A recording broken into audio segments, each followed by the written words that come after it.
So next topic is factors affecting creep. എന്തൊക്കെ factors ആണ് creep എന്ന് പറയുന്ന ഫിനോമിനെ അഫക്ട് ചെയ്യുന്നത്? എന്ത് ക്രീപ്പ് സംഭവിക്കണമെങ്കിൽ എന്തെല്ലാം ഫാക്ടർ നമ്മൾ പറഞ്ഞായിരുന്നു? ഫറ്റീഗിനെ അഫക്ട് ചെയ്യുന്ന ഫാക്ടേഴ്സ് ഒക്കെ നമ്മൾ പറഞ്ഞിട്ടുണ്ടായിരുന്നു. ഓർമ്മയുണ്ടോ ഫറ്റീഗിന്റെ ഫാക്ടേഴ്സ്? കുറച്ച് കാര്യങ്ങൾ ഞാൻ പറഞ്ഞായിരുന്നു. ആർക്കെങ്കിലും ഓർമ്മയുണ്ടോ? ഓർമ്മയുണ്ടോ? ഒന്ന് പറയാമോ? അഞ്ചോ ആറോ പോയിന്റ്സ് ഉണ്ടായിരുന്നു. എന്തുവായിരുന്നടാ? Number of cycles of failure, പിന്നെന്താണ്? ടെമ്പറേച്ചർ, സർഫസ്, പിന്നെന്താണ്? ഡിസൈൻ കൺസിഡറേഷൻ, പിന്നെന്താണ്? പിന്നെന്താണ്? ഏതാ? സ്ട്രെസ് ആംപ്ലിറ്റ്യൂഡ് അല്ലേ? മീൻ സ്ട്രെസ് ആംപ്ലിറ്റ്യൂഡ്, പിന്നെന്താണ്? അങ്ങനെ കുറെ ഫാക്ടേഴ്സ് പറഞ്ഞായിരുന്നു ആണല്ലോ. അതുപോലെ തന്നെ നമുക്ക് ക്രീപ്പിനെ അഫക്ട് ചെയ്യുന്ന കുറച്ച് ഫാക്ടേഴ്സ് ഉണ്ട്, അത് നമുക്ക് പഠിക്കണം. ഇതെല്ലാം യൂണിവേഴ്സിറ്റി എക്സാമിന് ചോദിക്കുന്ന കാര്യങ്ങളാണ് കേട്ടോ. ഒരു ക്വസ്റ്റ്യൻ 20 മാർക്സ് ഒരു ക്വസ്റ്റ്യൻ കാണും. അതിനകത്ത് 4 സബ് ക്വസ്റ്റ്യൻ കാണും, 5 മാർക്ക്, 5 5 5 അങ്ങനെ ഇതെല്ലാം ചോദിക്കുന്നത്. അപ്പൊ ഈ ആറാമത്തെ മോഡ്യൂളിനകത്ത് ഇത് ഒറ്റ ക്വസ്റ്റ്യൻ ആയിട്ട് ചോദിക്കാനുള്ള സാധ്യത കുറവാണ്. ഒറ്റ ക്വസ്റ്റ്യൻ ആയിട്ട് ചോദിക്കുന്നത് തേർഡ് മോഡ്യൂളിനകത്ത് അയൺ കാർബൺ ഡയഗ്രാം അല്ലെങ്കിൽ ടി ടി ഡയഗ്രാം, അതൊക്കെ 15 മാർക്സ് ഡയറക്റ്റ് ഒറ്റ ക്വസ്റ്റ്യൻ ആണ്. അതുപോലെ തന്നെ നമ്മുടെ ഫസ്റ്റ് മൊഡ്യൂളിനകത്ത് മില്ലർ ഇൻഡൈസസ്, അതെല്ലാം ഒറ്റ മാർക്ക് ക്വസ്റ്റ്യൻ, അതായത് 10 to 15 മാർക്സ് ക്വസ്റ്റ്യൻ ആണ്. പക്ഷെ ഈ ലാസ്റ്റ് മൊഡ്യൂൾ എന്ന് പറയുമ്പോൾ തന്നെ ചെറിയ ചെറിയ ടോപ്പിക്സ് ആണ്, ഫറ്റീഗ്, ക്രീപ്പ്, അങ്ങനെ ചെറിയ ടോപ്പിക്സ് ആയതുകൊണ്ട് അവിടെ ഒറ്റ ക്വസ്റ്റ്യൻ ചോദിക്കുന്നതിന് പകരം ചോദിക്കുന്നത് ഒരു ക്വസ്റ്റ്യൻ തന്നിട്ട് സബ് ആയിട്ട് നാല് ക്വസ്റ്റ്യൻ ചോദിക്കും. Factors affecting fatigue, factors affecting creep, what is Griffith theory of fracture, ഇങ്ങനെ ഓരോരോ 4 മാർക്ക് 5 മാർക്കിന്റെ 4 5 ക്വസ്റ്റ്യൻസ് ആയിട്ടാണ് ചോദിക്കുന്നത്. അപ്പൊ ഇതുകൊണ്ട് ഈ ചെറിയ ചെറിയ കാര്യങ്ങളൊക്കെ എടുത്ത് ചോദിക്കുന്നുണ്ട്. അപ്പൊ നിങ്ങൾ മെയിൻ പോയിന്റ്സ് ഇമ്പോർട്ടന്റ് ആയിട്ട് പഠിച്ചിട്ട് ആ പോയിന്റ്സ് ഹൈലൈറ്റ് ചെയ്ത് എക്സ്പ്ലെയിൻ ചെയ്യുന്ന രീതി പോയിന്റ് ആയിട്ട് ചെയ്ത് കഴിഞ്ഞാൽ നിങ്ങൾക്ക് അവിടെ ഫുൾ മാർക്സ് അവിടെ വീഴും. പിന്നെ എവിടെ ഫിഗർ ഉണ്ടോ ആ ഫിഗർ കറക്റ്റ് ആയിട്ട് വരയ്ക്കുക. ഫിഗറിനൊക്കെയാണ് മാർക്സ് വീഴുന്നത്. ഓക്കെ, അപ്പൊ നമുക്ക് അടുത്തത് നമ്മൾ പറയുന്നത് ഫാക്ടേഴ്സ് അഫക്റ്റിംഗ് ക്രീപ്പ് ആണ്. ഇപ്പൊ ക്രീപ്പ് എന്ന് പറയുമ്പോൾ നമ്മൾ പറഞ്ഞു ക്രീപ്പിനെ അഫക്ട് ചെയ്യുന്ന 3 പാരാമീറ്റേഴ്സ് എന്തൊക്കെയാണ്? ക്രീപ്പിനെ അഫക്ട് ചെയ്യുന്ന 3 പാരാമീറ്റേഴ്സ് എന്തൊക്കെയാണ്? ഇതൊക്കെ ബേസിക്സ് ആണ് കേട്ടോ. ഈ പാരാമീറ്റേഴ്സ് ഒക്കെ നിങ്ങൾക്ക് ഏത് ക്വസ്റ്റ്യൻ ചോദിച്ചാലും അതിനകത്തൊക്കെ നിങ്ങൾക്ക് ഇൻക്ലൂഡ് ചെയ്യാൻ പറ്റുന്ന പോയിന്റ്സ് ആണ്. ക്രീപ്പിനെ അഫക്ട് ചെയ്യുന്ന പാരാമീറ്റേഴ്സ് എന്തൊക്കെയാണ്? അതുകൊണ്ടാണ് അതൊക്കെ വീണ്ടും വീണ്ടും റിപ്പീറ്റ് ചെയ്തൊക്കെ പറയുന്നത്. എന്തൊക്കെയാ ക്രീപ്പിനെ അഫക്ട് ചെയ്യുന്ന പാരാമീറ്റേഴ്സ്? ഫസ്റ്റ് ഓഫ് ഓൾ നാം പറഞ്ഞു സ്ട്രെസ് പറഞ്ഞു, പിന്നെ ടെമ്പറേച്ചർ പറഞ്ഞു, പിന്നെന്താണ് ടൈം പറഞ്ഞു അല്ലേ? 3 പാരാമീറ്റേഴ്സ് ആണ് പറഞ്ഞു. ആണോ? ഓർമ്മയുണ്ടോ? ഹൈ ടെമ്പറേച്ചർ കൂടുന്തോറും മെൽറ്റിംഗ് പോയിന്റ് കൂടുതലാണെന്നുണ്ടെങ്കിൽ എന്ത് സംഭവിക്കും? മെൽറ്റിംഗ് പോയിന്റ് കൂടുതലാണ് എന്ത് സംഭവിക്കും? ക്രീപ്പ് ഇപ്പൊ പ്രൊമിനന്റ് ആവുന്ന ഏത് ടെമ്പറേച്ചറിലാണ് പ്രൊമിനന്റ് ആവുന്നത്? ഒരു മെറ്റീരിയലിന് ക്രീപ്പ് എഫക്ട് പ്രൊമിനന്റ് ആവുന്നത് ഏത് ടെമ്പറേച്ചറിലാണ്? ഞാൻ ആദ്യമേ പറഞ്ഞതാണ്. ഏത് ടെമ്പറേച്ചറിലാണ് ഒരു മെറ്റീരിയലിന്റെ ക്രീപ്പിന്റെ 0.4 ടൈംസ് മെൽറ്റിംഗ് പോയിന്റ് അല്ലെ? 0.4 ടൈംസ് മെൽറ്റിംഗ് പോയിന്റ് ടെമ്പറേച്ചർ റേഞ്ചിലായിരിക്കും. അതിന് മുകളിലോട്ടായിരിക്കും ക്രീപ്പിന്റെ എഫക്ട് പ്രോമിനന്റ് ആവുന്നത്. അപ്പോൾ നമുക്ക് പറയാം, ഞാൻ ഒരു എക്സാമ്പിൾ അന്ന് പറഞ്ഞിരുന്നു. അയൺ എന്ന് പറയുന്ന ഒരു അല്ലെങ്കിൽ സ്റ്റീൽ എന്ന് പറയുന്ന ഒരു മെറ്റലിന്റെ മെൽറ്റിംഗ് പോയിന്റ് 1000 ഡിഗ്രി സെൽഷ്യസ് ആണെങ്കിൽ, ഞാൻ ജസ്റ്റ് പറയുവാണ്, 1000 ഡിഗ്രി സെൽഷ്യസ് ആണെന്നുണ്ടെങ്കിൽ അതിന് ക്രീപ്പ് എഫക്ട് പ്രോമിനന്റ് എന്ന ടെമ്പറേച്ചർ എവിടം തൊട്ട് എവിടം വരെ ആയിരിക്കും? റൂം ടെമ്പറേച്ചറിലൊക്കെ ക്രീപ്പിന്റെ എഫക്ട് പ്രോമിനന്റ് ആണോ, ഡോമിനന്റ് ആണോ? 1000 ഡിഗ്രി സെൽഷ്യസ് ആണ് അതിന്റെ മെൽറ്റിംഗ് പോയിന്റ് എന്നുണ്ടെങ്കിൽ ക്രീപ്പ് എഫക്ട് ഏത് ടെമ്പറേച്ചറിന് മുകളിലോട്ടായിരിക്കും പ്രോമിനന്റ് ആയിരിക്കുന്നത്? 0.4 ടൈംസ്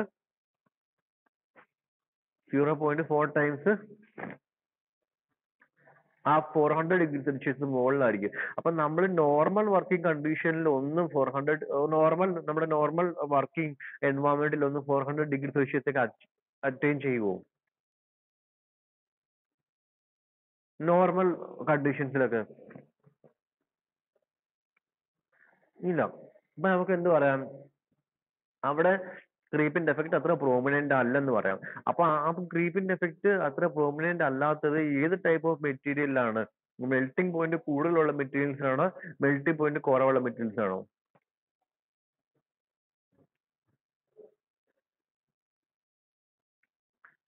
മെൽറ്റിംഗ് പോയിന്റ് കൂടുതലുള്ള മെറ്റീരിയൽസ് ആണ്. നീ വേറെ എക്സാമ്പിൾ എടുക്കുക, പ്ലാസ്റ്റിക് എടുക്കുക അല്ലെങ്കിൽ റബ്ബർ എടുക്കുക. റബ്ബറിന്റെ മെൽറ്റിംഗ് പോയിന്റ് 100°C ആണ് അസ്യൂം ചെയ്തു. റബ്ബറിന്റെ ഡിഗ്രി സെൽഷ്യസ് 100°C ആണ്. അപ്പൊ നമ്മുടെ ക്രീപ്പ് എഫക്ട് പ്രൊമിനന്റ് ആവുന്നത് ഏത് ടെമ്പറേച്ചർ മുതലായിരിക്കും?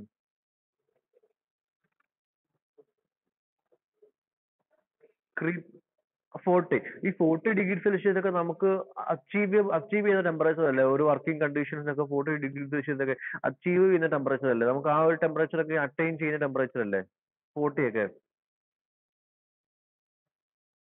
അപ്പൊ എന്ത് സംഭവിക്കാം? ആ 40°C മുകളിൽ പോയി കഴിഞ്ഞാൽ ആ ഒരു മെറ്റീരിയൽ എന്ത് സംഭവിക്കാം അവിടെ?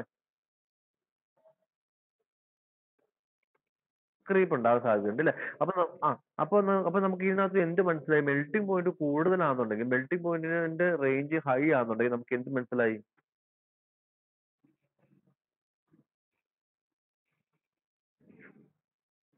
ക്രീപ്പ് ഉണ്ടാവാനുള്ള സാധ്യത കുറവ്, ക്രീപ്പ് റെസിസ്റ്റൻസ് കൂടുതലായിരിക്കും. ആ സെയിം കാര്യം തന്നെ ഇവിടെ പറയുന്നത്. Materials having high thermal stability and higher melting point resist creep. ഉണ്ടോ? High thermal stability and high melting point resist creep. അതാണ് ഇതിനകത്തെ main point. And annealed material having higher thermal stability than a quenched material of low thermal stability superior in its creep resistance. അതായത് anneal ചെയ്ത മെറ്റീരിയൽസിനായിരിക്കും thermal stability കൂടുതൽ quench ചെയ്ത മെറ്റീരിയലിനെക്കാളും. അതുകൊണ്ട് anneal ചെയ്ത മെറ്റീരിയൽസിനായിരിക്കും കൂടുതൽ തെർമൽ സ്റ്റെബിലിറ്റി. ബേസിക് പോയിന്റ് ഇതാണ്. തെർമൽ സ്റ്റെബിലിറ്റി കൂടുതലുള്ള, മെൽറ്റിംഗ് പോയിന്റ് കൂടുതലുള്ള മെറ്റീരിയൽസിന് നമുക്ക് ക്രീപ്പ് റെസിസ്റ്റൻസ് വളരെ കൂടുതലായിരിക്കും. അതിന്റെ ബാക്ക്ഗ്രൗണ്ടിൽ എക്സാമ്പിൾ ആണ് ഞാനിപ്പോ പറഞ്ഞു തന്നത്. പക്ഷെ ആ എക്സാമ്പിൾ നിങ്ങൾ എക്സാമ്പിൾ എഴുതി വെക്കല്ല, നിങ്ങൾക്ക് മനസ്സിലാവാൻ വേണ്ടി പറഞ്ഞു വെച്ചാണ്.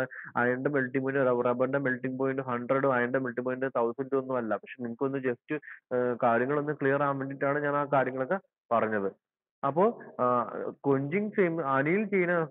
അനീലിംഗ് ചെയ്യുന്ന മെറ്റീരിയൽസിന് തെർമൽ സ്റ്റെബിലിറ്റി കൂടുതലായിരിക്കും സാധാരണയായിട്ട്. കൊഞ്ചിങ് ചെയ്യുന്ന സമയത്ത് തെർമൽ സ്റ്റെബിലിറ്റി കുറവായിരിക്കും. അതുകൊണ്ട് തെർമൽ സ്റ്റെബിലിറ്റി കൂടുതലും പിന്നെ മെൽറ്റിംഗ് പോയിന്റ് കൂടുതലുള്ള മെറ്റീരിയൽസിനകത്താണ് എന്ത് കൂടുതലായിട്ട് വരുന്നത്? ക്രീപ്പ് റെസിസ്റ്റൻസ് കൂടുതലായിട്ട് വരുന്നത്. ആ കാര്യം ക്ലിയർ ആയോ?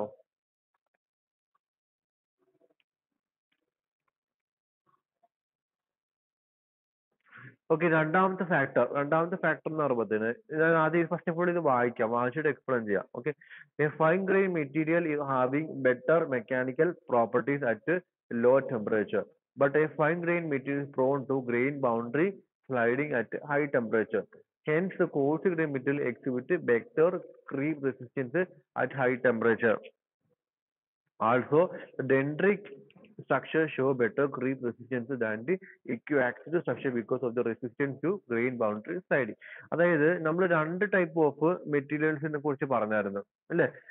ഫൈൻ ഗ്രെയിൻ മെറ്റീരിയൽസും പറഞ്ഞു, കോഴ്സ് ഗ്രെയിൻ മെറ്റീരിയൽസും പറഞ്ഞു. ഫൈൻ ഗ്രെയിൻ മെറ്റീരിയൽസിന് ആണ് സ്ട്രെങ്ത് അല്ലെങ്കിൽ ഹാർഡ്നെസ് എന്ന് പറയുന്ന പ്രോപ്പർട്ടീസ് ഒക്കെ കൂടുതലുള്ളത്. കോഴ്സ് ഗ്രെയിൻസിനാണോ ഫൈൻ ഗ്രെയിൻസിനാണോ? ഇതൊക്കെ നമ്മൾ ഫസ്റ്റ് മൊഡ്യൂളിൽ പഠിക്കുക. കോഴ്സ് ഗ്രെയിൻസിനാണോ ഫൈൻ ഗ്രെയിൻസിനാണോ ഹാർഡ്നെസ് അല്ലെങ്കിൽ സ്ട്രെങ്ത് എന്ന് പറയുന്ന മെക്കാനിക്കൽ പ്രോപ്പർട്ടീസ് കൂടുതൽ ഉണ്ടാവുന്നത്?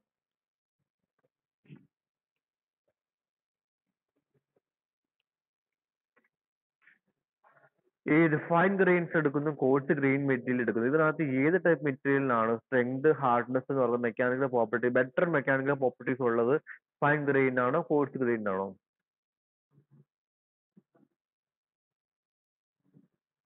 ഇതൊക്കെ എന്താണെന്ന് എന്നോട് ചോദിക്കരുത്. കാരണം ഇതൊക്കെ ഫസ്റ്റ് മൊഡ്യൂൾ അത്രയും മാത്രം സമയം എടുത്ത് ഞാൻ പഠിപ്പിച്ച കാര്യങ്ങളാണ്. ഇപ്പൊ നമ്മൾ ലാസ്റ്റ് മൊഡ്യൂൾ വന്ന് നിൽക്കുവാണ്. എന്നിട്ട് ഇപ്പോഴും ഇത് അറിയത്തില്ലെന്ന് പറയുന്നത് ഭയങ്കര നാണക്കേടാണ് കേട്ടോ.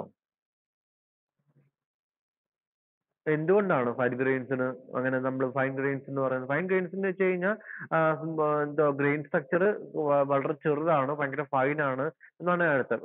എന്തുകൊണ്ടാണ് ഫൈൻ ഗ്രെയിൻസിന് മെക്കാനിക്കൽ പ്രോപ്പർട്ടീസ്, ഹാർഡ്നെസ്, സ്ട്രെങ്ത് ഒക്കെ കൂടുതലായിട്ട് വരുന്നത്? ഇതൊന്നും കാണാതെ പഠിക്കുന്ന കാര്യങ്ങളല്ല. ഇതൊക്കെ കണക്ട് ചെയ്ത് ഞാൻ ഫസ്റ്റ് മൊഡ്യൂൾ പറഞ്ഞതാ.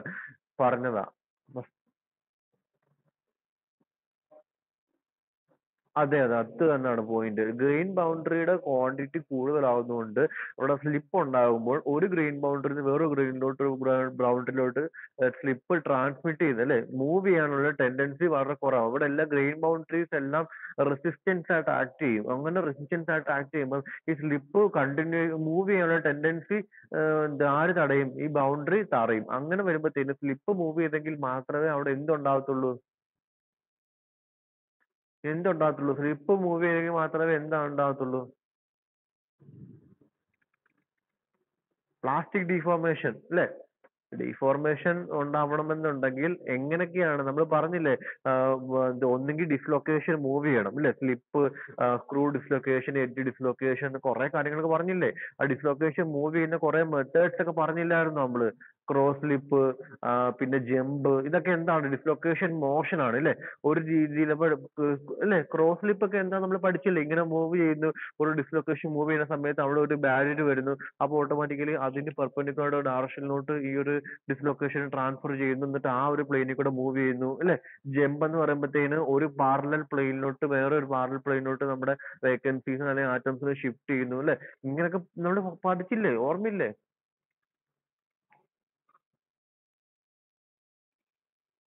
ഏഹ്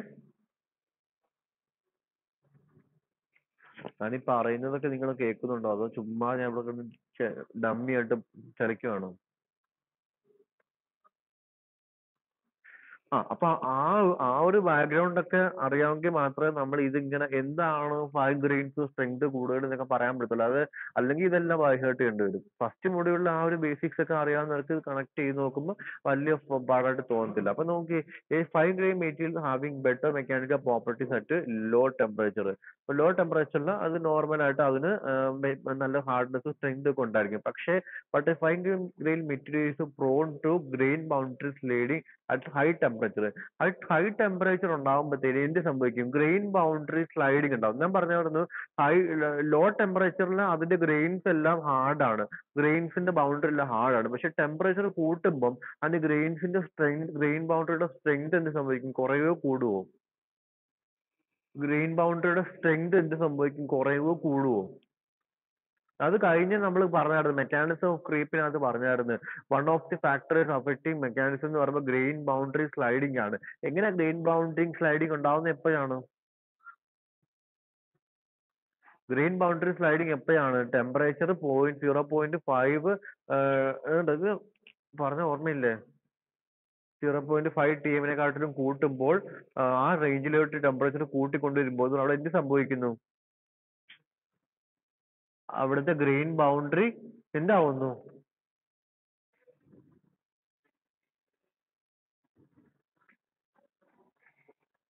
വീക്കർ ആയിട്ട് ആ ഡിസ്ലൊക്കേഷൻ മോഷന് അങ്ങോട്ടും ഇങ്ങോട്ടൊക്കെ മൂവ് ചെയ്യാൻ സമ്മതിക്കും. വീക്കായി പോകും. ആ ഒരു ഡിസ്ലൊക്കേഷൻ മോഷനെ തടയാനുള്ള സ്ട്രെങ്ത് ആ ഒരു ബൗണ്ടറി കാണത്തില്ല, ഹയർ ടെമ്പറേച്ചറിലോട്ട് പോകുമ്പോഴത്തേന്. അങ്ങനെ വരുമ്പോഴത്തേന് അവിടെ എന്ത് സംഭവിക്കും? അവിടെ ഒരു സ്ലൈഡിങ് മോഷൻ ഉണ്ടാവും എലോങ് ദി ഗ്രെയിൻ ബൗണ്ടറി. അങ്ങനെ സ്ലൈഡിങ് മോഷൻ ഉണ്ടായി കഴിയുമ്പോഴത്തേന് അത് വൺ ഓഫ് ദി ക്രീപ്പ് ഉണ്ടാകാനുള്ള ഒരു ഫാക്ടർ അല്ലേ? വൺ ഓഫ് ദി ക്രീപ്പ് ഉണ്ടാവാനുള്ള ഫാക്ടർ അല്ലേ? ഇപ്പൊ ഗ്രെയിൻ ബൗണ്ടറിയുടെ നമ്പർ കൂടിക്കഴിഞ്ഞാൽ എന്ത് സംഭവിക്കും? കൂടുതൽ സ്ലൈഡിങ് ഉണ്ടാകത്തില്ലേ? അപ്പൊ നമുക്ക് അതേസമയം കോഴ്സ് ഗ്രെയിൻസ് എടുക്കുകയാണെന്നുണ്ടെങ്കിൽ അവിടെ ഗ്രെയിൻ ബൗണ്ടറിയുടെ ക്വാണ്ടിറ്റി കുറവാണോ കൂടുതലാണോ?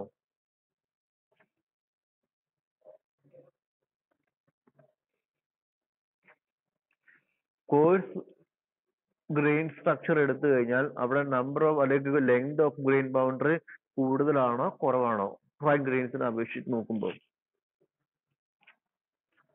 കോഴ്സ് കുറവായിരിക്കും. അതുകൊണ്ട് അവിടെ ഗ്രെയിൻ ബൗണ്ടറി സ്ലൈഡിങ്ങിന്റെ എഫക്റ്റും വളരെ കുറവായിരിക്കും.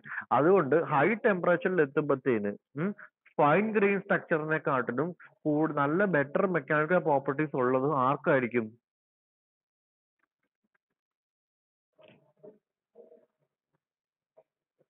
Hence, whole grain boundary exhibit better creep resistance at high temperature. അതാണ് ഞാൻ പറഞ്ഞത്. നമുക്ക് 5 ഗ്രെയിൻ സ്ട്രക്ചർ ലോ ടെമ്പറേച്ചറിൽ ബെറ്റർ മെക്കാനിക്കൽ പ്രോപ്പർട്ടീസ് ഉണ്ട്. പക്ഷെ നമ്മൾ ഹൈ ടെമ്പറേച്ചർ 0.5 ടൈംസ് മെൽറ്റിംഗ് പോയിന്റിലോട്ട് ആ റേഞ്ചിലോട്ട് കൊണ്ടുപോകുമ്പോഴത്തേന് ഇവിടെ എന്ത് സംഭവിക്കാൻ സാധ്യതയുണ്ട്? ഗ്രെയിൻ ബൗണ്ടറി സ്ലൈഡിങ് നടക്കുന്നു. ഗ്രെയിൻ ബൗണ്ടറി സ്ലൈഡിംഗ് എന്ന് പറയുമ്പോൾ വൺ ഓഫ് ദി ഫാക്ടർ ആണ് എന്ത് ക്രീപ്പ് സംഭവിക്കാനുള്ള വൺ ഓഫ് ദി മെക്കാനിസം എന്നാണ് നമ്മൾ പറഞ്ഞത് കഴിഞ്ഞ ഒരു സ്ലൈഡിനകത്ത് നമ്മൾ പറഞ്ഞായിരുന്നു. അപ്പൊ ഈ ഒരു ഗ്രീൻ ബൗണ്ടറി സ്ലൈഡിങ് സംഭവിക്കുമ്പോൾ അവിടെ എന്ത് സംഭവിക്കുന്നു? അവിടെ അതിന്റെ എന്ത് സംഭവിക്കുന്നു? അവിടെ ക്രീപ്പ് ഉണ്ടാകത്തില്ലേ? ആ ഡീഫോർമേഷൻ അല്ലെങ്കിൽ ആ ഒരു സ്ലിപ്പ് അല്ലെങ്കിൽ ആ ഒരു ഡിസ്ലൊക്കേഷൻ തൊട്ടടുത്ത ഗ്രെയിൻസിലോട്ട് ട്രാൻസ്ഫർ ചെയ്യുന്നു. അങ്ങനെ ആ ഒരു സ്ലൈഡിങ് മോഷൻ ഉണ്ടാകുന്നു. അപ്പൊ ഈ കോഴ്സ് ഗ്രെയിൻ ബൗണ്ടറി എടുക്കുകയാണെങ്കിൽ നമ്പർ ഓഫ് ഗ്രെയിൻ ബൗണ്ടറി കുറവാണ്, അവിടെ സ്ലൈഡിങ് മൂവ്മെന്റും കുറവാണ്. സോ കോഴ്സ് ഗ്രെയിൻ ബൗണ്ടറിക്ക് ആയിരിക്കും ഹയർ ടെമ്പറേച്ചറിൽ കൂടുതൽ ക്രീപ്പ് റെസിസ്റ്റൻസ് ഉണ്ടാവുന്നത്. ഓക്കെ.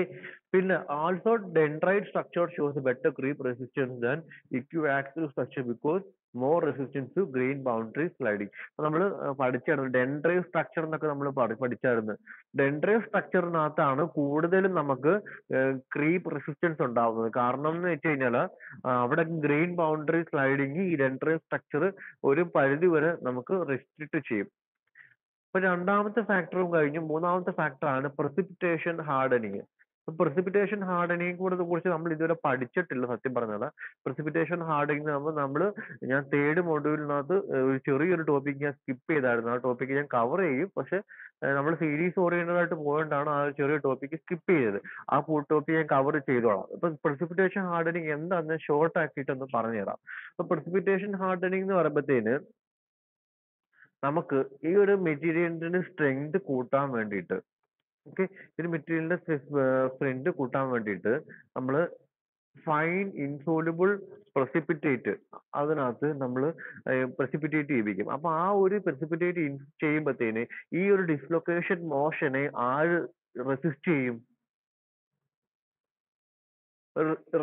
ഇപ്പൊ നമ്മളൊരു അലോയ് എടുക്കുന്നു. ഇതിനകത്ത് ഞാൻ വേറെ ഒരു മെറ്റീരിയലിനെ പ്രസിപ്പിറ്റേറ്റ് ചെയ്യുന്നു.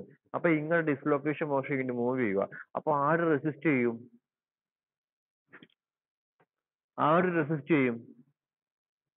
ഇവിടെ ഇടയ്ക്ക് പ്രസിപ്പിറ്റേറ്റ് ചെയ്തേക്കുന്ന ഈ ഒരു ഫേസ് ഈ ഡിസ്ലൊക്കേഷൻ മോഷനെ മൂവ് ചെയ്യാൻ സമ്മതിക്കുമോ?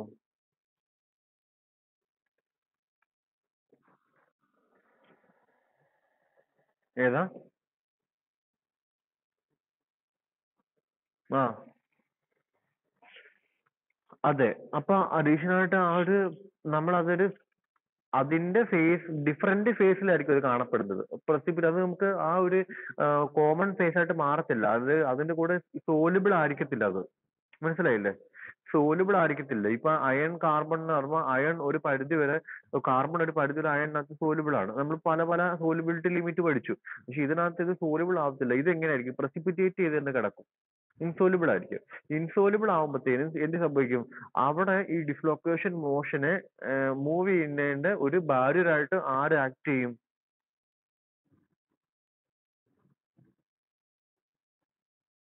ഈ ഡിസ്ലൊക്കേഷൻ മോഷൻ മൂവ് ചെയ്യുന്നതിന്റെ ബാരിയർ ആയിട്ട് ആര് ആക്ട് ചെയ്യും? അല്ലെങ്കിൽ ഈ ഒരു സ്ലൈഡിങ് മൂവ്മെന്റിനെ പ്രസിപ്പിറ്റേറ്റ് ആക്ട് ചെയ്യും. അങ്ങനെ ആ ഒരു ഡിസ്ലൊക്കേഷൻ അല്ലെങ്കിൽ ഡിഫോർമേഷനെ തടഞ്ഞു കഴിഞ്ഞാൽ നമുക്ക് അവിടെ എന്തുണ്ടാവും? സത്യം പറഞ്ഞാൽ ക്രീപ്പ് റെസിസ്റ്റൻസ് ഉണ്ടാവത്തില്ലേ? അപ്പൊ പ്രസിപ്പിറ്റേഷൻ ഹാർഡനിങ് ചെയ്ത അലോയ്സ് ക്രീപ്പ് റെസിസ്റ്റന്റ് ആണെന്ന് നമുക്ക് പറയാൻ പറ്റും. മനസ്സിലായോ? precipitation hardening alloy improve the creep resistance. Fine insoluble precipitate at high operating temperature effectively prevent the dislocation movement as well as the grain boundary sliding.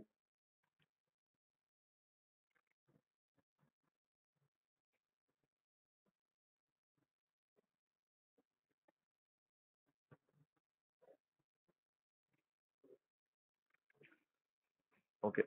ഇപ്പൊ join ചെയ്യുന്ന ആള് പുതിയ ആളാ? അഡ്മിഷൻ ആണോ?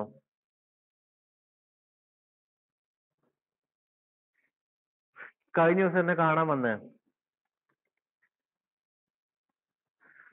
അന്ന് പിന്നെ പോയിട്ട് വന്നില്ലായിരുന്നല്ലോ. ഞാൻ കുറച്ചു നേരം വെയിറ്റ് ചെയ്തായിരുന്നു. പിന്നെ അവൻ പോയായിരുന്നോ?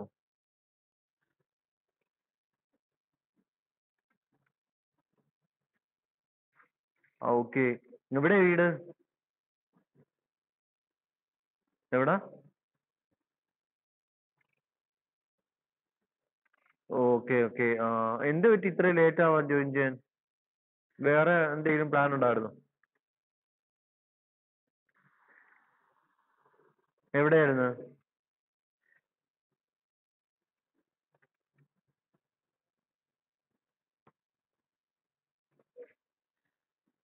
ആ ഹാ ഹാ ഓക്കെ. ഇപ്പൊ നമ്മള് ഇപ്പം സത്യം പറഞ്ഞാൽ നമ്മളിപ്പോ പഠിച്ചുകൊണ്ടിരിക്കുന്നത്, ഒരു സെക്കൻഡ് ഞാനൊന്ന് പോസ് ചെയ്തോട്ടെ. hardening also improve the creep process. അപ്പോൾ ഡിസ്പെർഷൻ ഹാർഡനിങ് പ്രസിപ്പിറ്റേഷൻ ഹാർഡനിങ് നമ്മൾ ഡീറ്റെയിൽഡ് ആയിട്ട് തന്നെ പഠിക്കും കേട്ടോ. എങ്ങനെയാണ് ഡിസ്പെർഷൻ ഹാർഡനിങ് ചെയ്യുന്നത്, എങ്ങനെയാണ് പ്രസിപ്പിറ്റേഷൻ ഹാർഡനിങ് ചെയ്യുന്നത്, ഏത് ടെമ്പറേച്ചറിലാണ് ഹീറ്റ് ചെയ്യുന്നത്, എത്ര ടെമ്പറേച്ചർ ഹോൾഡ് ചെയ്യണം, എങ്ങനെയാണ് കൂൾ ചെയ്യുന്നത്, ആ കാര്യങ്ങളൊക്കെ ഡീറ്റെയിൽഡ് ആയിട്ട് ഞാനത് എടുക്കും. പക്ഷേ ഇപ്പോൾ നിങ്ങൾ ജസ്റ്റ് ഒന്ന് അറിഞ്ഞിരിക്കുക, ഇപ്പോൾ പ്രസിപ്പിറ്റേഷൻ ഹാർഡനിങ് ഡിസ്പെർഷൻ ഹാർഡനിങ് എന്ന് പറയുമ്പോൾ രണ്ട് ഹാർഡനിങ് പ്രോസസ്, നമ്മൾ സ്ട്രെങ്ത് ഹാർഡ്നെസ് ഒക്കെ ഇമ്പ്രൂവ് ചെയ്യാൻ വേണ്ടി ചെയ്യുന്ന രണ്ട് പ്രോസസ്സുകളാണ്. ഓക്കെ. പ്രസിപ്പിറ്റേഷൻ ഹാർഡനിങ് നമ്മുടെ ക്രീപ്പ് റെസിസ്റ്റൻസ് കൂട്ടുമെന്ന് പറഞ്ഞു. അതുപോലെ തന്നെ ഡിസ്പെർഷൻ ഹാർഡനിങ്ങും നമ്മുടെ ക്രീപ്പ് റെസിസ്റ്റൻസ് ഇൻക്രീസ് ചെയ്യും. സോ ഇൻ ഡിസ്പെർഷൻ ഹാർഡനിങ്ങിനകത്ത് എന്താണ് സംഭവിക്കുന്നത്?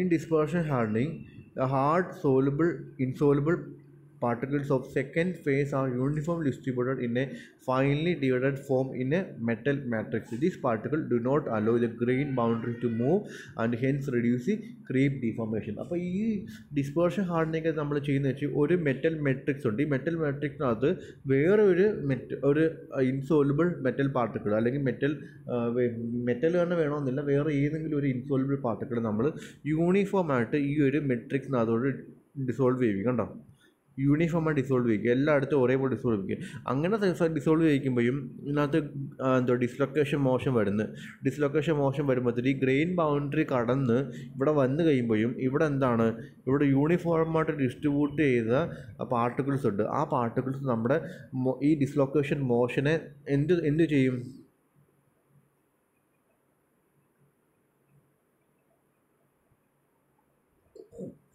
ഈ ഡിസ്ലൊക്കേഷൻ മോഷൻ എന്ത് ചെയ്യും?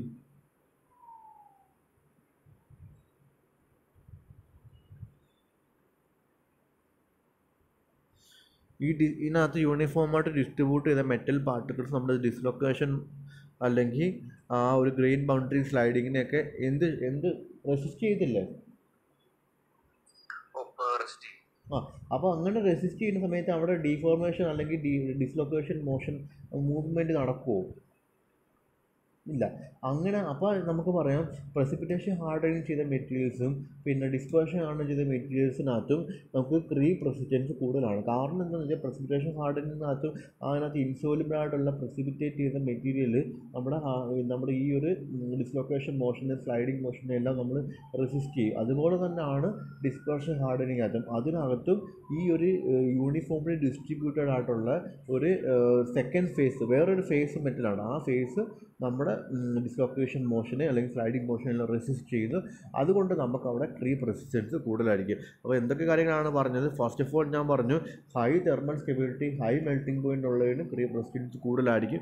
രണ്ടാമത്തെ പറഞ്ഞു ഫൈൻ ഗ്രെയിൻ മെറ്റീരിയൽസിന് നോർമൽ ടെമ്പറേച്ചർ ഹാർഡാണ്, പക്ഷേ ക്രീപ്പ് എന്ന് പറയുമ്പോൾ ഹൈ ടെമ്പറേച്ചറിലാണ് പ്രോമിനൻ്റ് ആയിട്ട് വരുന്നത്. അതായത് 0.5 ടൈംസ് മെൽറ്റിംഗ് പോയിൻറ്റിലാണ് ക്രീപ്പ് പ്രോമിനൻ്റ് ആയിട്ട് വരുന്നത്. അപ്പോൾ നമ്മൾ ഈ ഫൈൻ ഗ്രെയിൻ സ്ട്രക്ചർ നമ്മൾ ഹൈ ടെമ്പറേച്ചറിൽ കൊണ്ടുപോകുമ്പോഴത്തേന് അതിൻ്റെ ഗ്രെയിൻ ബൗണ്ടറി വീക്ക് ആവുകയും അവിടെ ഗ്രെയിൻ ബൗണ്ടറി സ്ലൈഡിങ് നടക്കും. ആ ഗ്രെയിൻ ബൗണ്ടറി സ്ലൈഡിങ് നടക്കുന്ന സമയത്ത് എന്ത് സംഭവിക്കും?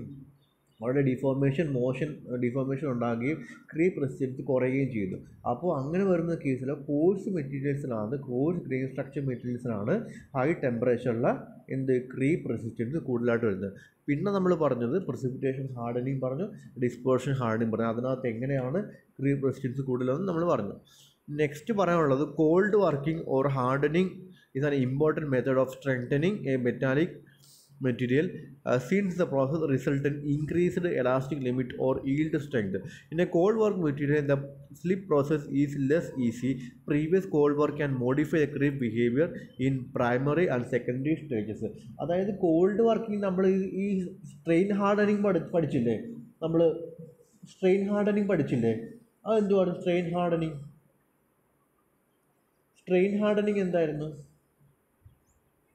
എന്തായിരുന്നു സ്ട്രെയിൻ ഹാർഡനിങ്? നമ്മൾ ഇനിഷ്യലി ഒരു ലോഡ് കൊടുക്കുന്നു, ഇനിഷ്യലി ഒരു സ്ട്രെസ് കൊടുക്കുന്നു, അവിടെ ഒരു ഡീഫോർമേഷൻ ഉണ്ടാകുന്നു അല്ലേ? അപ്പോൾ എന്ത് സംഭവിക്കും? അവിടെ ഡിസ്ലൊക്കേഷൻ അങ്ങോട്ടും ഇങ്ങോട്ടൊക്കെ മൂവ് ചെയ്ത് ആ ഡിസ്ലൊക്കേഷൻ എല്ലാം കൂടെ കൂടി ചേർന്നിട്ട് പിന്നെ നെക്സ്റ്റ് നമ്മൾ പിന്നെ ഒരു സ്ട്രെസ് കൊടുക്കുമ്പോൾ ആ കൊടുത്ത സ്ട്രെസ്സിന് തന്നെ ഡിസ്ലൊക്കേഷൻ മൂവ്മെൻറ്റ് നടക്കത്തില്ല. പിന്നെ ആ ഡിസ്ലൊക്കേഷൻ മൂവ്മെൻറ്റ് നടക്കണമെങ്കിൽ നമ്മൾ എന്ത് ചെയ്യേണ്ടി വരും? വീണ്ടും സ്ട്രെസ്സ് കൂട്ടി കൊടുക്കേണ്ടി വരത്തില്ലേ? അപ്പോൾ എന്ത് സംഭവിച്ചു? നേരത്തെ നമ്മൾ 10 Nm/m² കൊടുത്തപ്പോൾ നമുക്ക് അവിടെ ഡിഫോർമേഷൻ ഉണ്ടായി. പക്ഷേ നെക്സ്റ്റ് ഒരു ആഫ്റ്റർ ഒരു കുറച്ച് ടൈം കഴിയുമ്പോഴത്തേനും 10 Nm/m² കൊടുക്കുമ്പോൾ അവിടെ ഡിഫോർമേഷൻ ഉണ്ടാകത്തില്ല. കാരണം എന്താണ് അവിടെ എന്ത് സംഭവിക്കും? അവിടെ സ്ട്രെയിൻ ഹാർഡനിങ് സംഭവിക്കും. അപ്പം നമുക്ക് പറയാം, സ്ട്രെയിൻ ഹാർഡനിങ് ചെയ്ത മെറ്റീരിയൽസ് ഹൈ ടെമ്പറേച്ചറിൽ അല്ലെങ്കിൽ ക്രീപ്പ് റെസിസ്റ്റൻ്റ് ആയിരിക്കും നമുക്ക് പറയാൻ പറ്റും. മനസ്സിലായില്ലേ? അപ്പോൾ ഡിസ്പേർഷൻ ഹാർഡനിങ് ചെയ്തത്, പിന്നെ പ്രസിപ്പിറ്റേഷൻ ഹാർഡനിങ് ചെയ്തത്, മൂന്നാമത്തെ എന്താണ് സ്ട്രെയിൻ ഹാർഡനിങ് ചെയ്ത മെറ്റീരിയൽസ് നമുക്ക് ഹൈ ടെമ്പറേച്ചറിൽ ക്രീപ്പ് റെസിസ്റ്റൻ്റ് ആണെന്ന് നമുക്ക് പറയാം. മനസ്സിലായില്ലേ? കാരണം എന്താണ്? സ്ട്രെയിൻ ഹാർഡനിങ് ചെയ്ത മെറ്റീരിയൽസ് വീണ്ടും നമ്മളൊരു ഫർദർ ഡിഫോർമേഷൻ റെസിസ്റ്റ് ചെയ്യും അല്ലേ? നിങ്ങൾ പഠിച്ചില്ലേ സെക്കൻഡ് മോഡ്യൂളിനകത്ത് സ്ട്രെയിൻ ഹാർഡനിങ് എന്താണെന്നൊക്കെ? നിങ്ങൾ പഠിച്ചോ? അപ്പോൾ സ്ട്രെയിൻ ഹാർഡനിങ് എന്താണെന്ന് സംശയമുള്ളവരൊക്കെ ആ ഒരു നോട്ട്സൊക്കെ എടുത്തൊന്ന് മറിച്ച് നോക്കുക. അപ്പോൾ അതൊക്കെ നോക്കുമ്പോൾ നിങ്ങൾക്ക് ക്ലിയർ ആകും. പിന്നെ ലാസ്റ്റ് ഒരു ഫാക്ടർ എന്ന് പറയുമ്പോഴത്തേന് ഫോർമേഷൻ ഓഫ് സബ്സ്റ്റിറ്റ്യൂഷണൽ സോളിഡ് സൊല്യൂഷൻ. എന്താണ് സബ്സ്റ്റിറ്റ്യൂഷണൽ സോളിഡ് സൊല്യൂഷൻ? എന്താണ് സബ്സ്റ്റിറ്റ്യൂഷൻ സോളിഡ് സൊല്യൂഷൻ? ഇതൊക്കെ പഠിച്ചതാട്ടോ. സബ്സ്റ്റിറ്റ്യൂഷൻ സോളിഡ് സൊല്യൂഷൻ ഉണ്ട്, ഇൻറ്റർസ്റ്റീഷ്യൽ. സബ്സ്റ്റിറ്റ്യൂഷൻ എന്ന് വെച്ച് കഴിഞ്ഞാൽ ഒരു സോളിഡ് സൊല്യൂഷനകത്തുനിന്ന് ഒരു ആറ്റത്തിനെ മാറ്റിയിട്ട് പകരം വേറൊരു ആറ്റം വന്നിട്ട് അവിടെ വന്നിരിക്കുക ഇല്ലേ? ഇൻറ്റർസ്റ്റീഷ്യൽ സോളിഡ് സൊല്യൂഷൻ എന്താണ്? ഇൻറ്റർസ്റ്റീഷ്യൽ സോളിഡ് സൊല്യൂഷൻ എന്താണ്?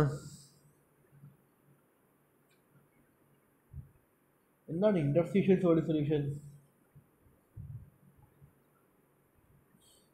ഇതുപോലും അറിയത്തില്ലേ? ഇതൊക്കെ ചോദിക്കുന്ന പരീക്ഷയ്ക്ക്. സബ്സ്റ്റിറ്റ്യൂഷൻ സോളിഡ് സൊല്യൂഷൻ പറയാമെങ്കിൽ പിന്നെ ഇൻറ്റർസ്റ്റീഷ്യൽ സോളിഡ് സൊല്യൂഷൻ എന്താ പറയാത്ത? ഇൻറ്റർസ്റ്റീഷ്യൽ സോളിഡ് സൊല്യൂഷൻ എന്താണ്? പേരിനകത്ത് തന്നെ ഉണ്ട്. എന്തോ അത്?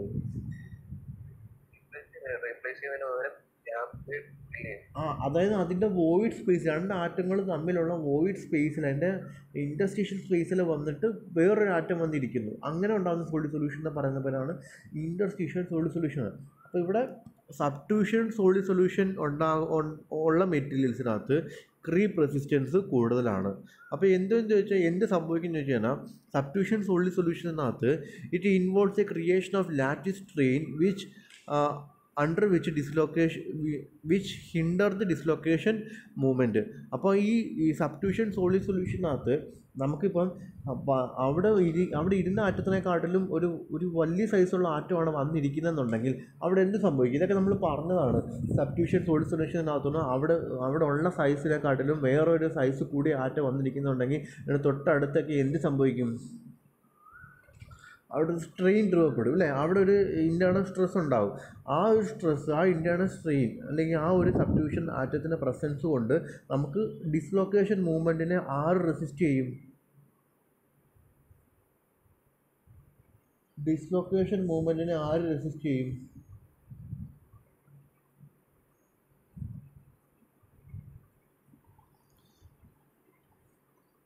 ആ ഒരു പുതിയതായിട്ട് വന്നിരുന്ന സൊല്യൂട്ട് ആറ്റംസ് റെസിസ്റ്റ് ചെയ്യത്തില്ലേ? So the resistance offered by the solute atoms to the movement of dislocations is useful at moderate temperature. അപ്പോൾ നമ്മൾക്ക് എന്തൊക്കെ ഫാക്ടേഴ്സ് അഫക്റ്റിംഗ് ക്രീപ്പ് പറഞ്ഞത് എന്ന് പറഞ്ഞ് ഫസ്റ്റ് പറഞ്ഞത് ഹൈ മെൽറ്റിംഗ് പോയിൻറ്റ് അല്ലെങ്കിൽ ഹൈ തെർമൽ സ്റ്റെബിലിറ്റി ഉള്ള മെറ്റീരിയൽസിന് ക്രീപ്പ് റെസിസ്റ്റൻസ് കൂടുതലാണ്. Second fine grain materials high temperature creep resistance കുറവാണ്. കോഴ്സ് ഗ്രെയിൻ മെറ്റീരിയൽസിനാണ് ഹൈ ടെമ്പറേച്ചറിൽ ക്രീപ്പ് റെസിസ്റ്റൻസ് ഉള്ളത്. പിന്നെ 3 ടൈപ്പ് ഓഫ് ഹാർഡനിങ് പറഞ്ഞു.